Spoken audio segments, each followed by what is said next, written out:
Dear Misty, what is your New Year's resolution? Well, that's a deep question. I honestly don't know. Uh, my New Year's resolution for last year was stay single. Focus on me. I'm big on self-improvement, and I knew that when I throw myself into a relationship, I'm hardcore. Like, I start focusing on them.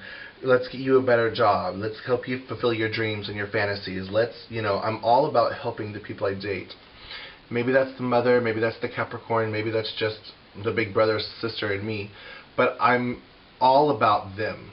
What do you want to eat, And I really needed to take 2011 and just focus on me and become a better me. No distractions, no boyfriends, I didn't need all that. So I lasted. I went on a couple dates, but nothing. There's not even a temptation to have a boyfriend, which is good. I really focused on me. For the most part, I was 100% into my New Year's resolution. As for 2012, I don't know. I'll have to get back to you when it gets closer. This is going to be an Ask Misty about boyfriends. Unfortunately, the way FormSpring is set up, we start at the newest question, and I have to go through all the new questions to get to the oldest question. I've already asked them 3 times if they could flip it so I don't have to see the new questions. But scrolling through, I have seen a lot of boyfriend questions. So I'm going to try to answer a couple of them right now. Dear Misty, what is your biggest regret with an ex-boyfriend? Wow, you're going right for the jugular, aren't you? Honestly, if I had one big regret, it's moving too fast. That's the number one thing that I have learned in all the relationships that I've had, and there have been several, is that time is on your side. If it is meant to be, if you are meant to be together, there's no need to rush it for any reason. The more you rush into something, the worse it becomes. And that is my biggest regret, is moving way too fast in relationships. Moving in, and the number one thing would be moving in with boyfriends that I should not have moved in with. That's something that, knock on wood, I'm going to say I won't do again. And it's silly. I'll use a past girlfriend for an example. When I was in high school, we were destined to be together. We had the same birthmark. We were 3 years apart in school. We were 3 years apart in age. Our birthdays were 3 months apart and 3 days apart. So basically it was like, ooh, the stars were lined up, right? Big mistake, I'm gay, she wasn't. So, but again, we were like, oh, we're supposed to be together. And we started focusing on all the little details that made us perfect for each other without us actually being perfect for each other. So my biggest regret, and this has been with more than one, is moving in. And I think a lot of times in relationships, we're so desperate to have that ideal, that perfect, that we kind of force it before it's actually ready, or force it when it would never be ready to begin with. And we just really want that beautiful something. That's my big regret. Dear Misty, I'm in love with you, and my boyfriend knows it. My question is, do you believe in true love, and do you think you'll ever get married? Well, hi anonymous person that is in love with me. I feel sorry for your boyfriend, but thank you for the compliment. Absolutely, 100% yes. I am a helpless romantic. Hardcore. I cry at movies, and I definitely believe in true love. And I truly believe that there's somewhere out there in the world, the universe, there's somebody that's perfect for me. And I do think that I'm perfect for someone. I truly do. And definitely, I do think that it will be legal for me to marry someone in my lifetime. And I do think that if I'm lucky, I'll find him in this lifetime. That would be nice. But again, like I just said, I'm not ready to rush into anything. I really want it to match. And yeah, I definitely am a helpless romantic. I do believe in true love, and I would love to get married and either have kids with like surrogate mothers or maybe adopt. Yeah. Dear Misty, what would it take for a man to sweep you off your feet? Wow. I'm going to give a story, an example. I was in New York hanging out with a friend of mine, and we were hanging out with one of Beyonce Knowles' personal assistants or something. And the waiter of the restaurant knew her and was talking to her and was like, ugh, Jay-Z is so gross. Why is she dating him? And she was going on and on and on about how Beyonce is the center of his universe. And that he really worships the ground she walks on. And he's so sweet and so romantic and just really worships her. I think that's what it would take for somebody to truly sweep me off my feet. I've unfortunately had several severe and horrible bad relationships. And therefore I definitely have a big guard up.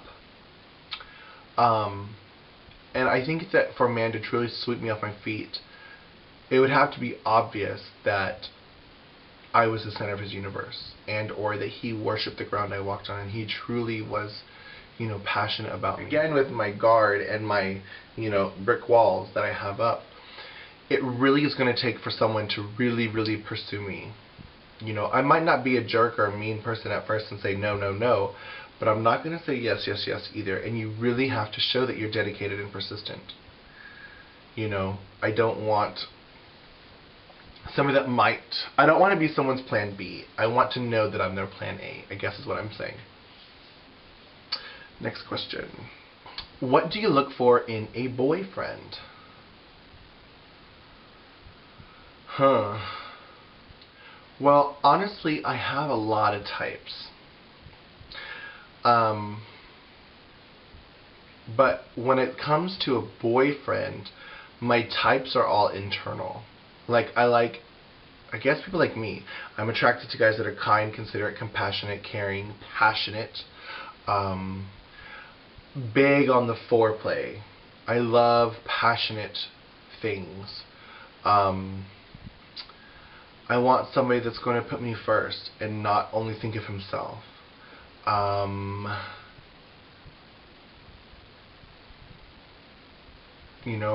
definitely attracted to the tattooed, pierced, rock and roll bad boy. Of course I would be, being a good little Christian girl growing up in the church. I'm definitely attracted to them, but I don't know if I would ever marry one, or settle down in a relationship with one. But I'm definitely attracted to that external. And externally, what my type is, it's a combination of a lot of things. I definitely am attracted to tall men. I like dark hair. I like light eyes. I like tattoos, piercings. I like muscles. I'm really big on body modification, which would be like the piercings, tattoos, but also like steroids. Oh, I just love it. But I like any combination of the above, or at least one of the above is my physical type. A lot of the guys I've dated hardcore are either short, they don't have to be any of the above, to realistically be my boyfriend. But that's what I'm first attracted to, and I love steroid people, but I want somebody that's going to put me first and not their reflection. So I don't know if I could fall in love with somebody like that. I don't know. Maybe. I'm definitely attracted to that.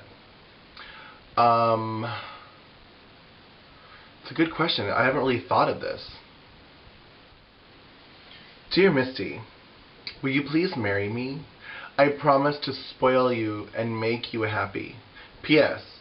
What would it take to make you happy? Again, anonymous. Of course I'll marry you. But we have to meet first, and you have to propose first in real life. But what would it take to make me happy? Well, spoiling me would be nice. I think I would really appreciate the physical spoiling, like, giving me a lot of kisses on the neck and the massages and the pampering and I really would like that kind of spoiling too. To spoil me, I definitely think I could appreciate being spoiled financially as well. Drag is very expensive. and especially when it comes to pageant season. It would be nice to know that if I was struggling one month, that my car payments would be taken care of, or my insurance, or but I'm very independent. That's the Capricorn in me, or being the oldest of 7 kids, or I've always been able to take care of myself, and I've never really asked for anything.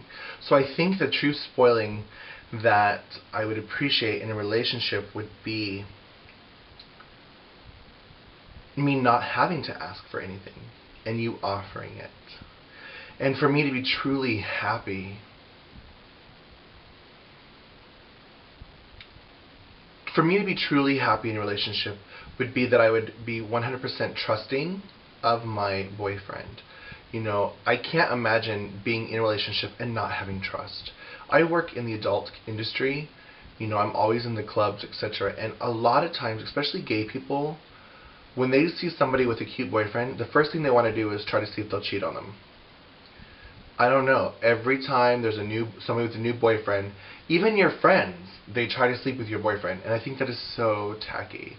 So I need to know that I can trust you before I can bring you around the people in my life. Also, I'm very private, so I have a boyfriend for a while before I tell people I have a boyfriend usually,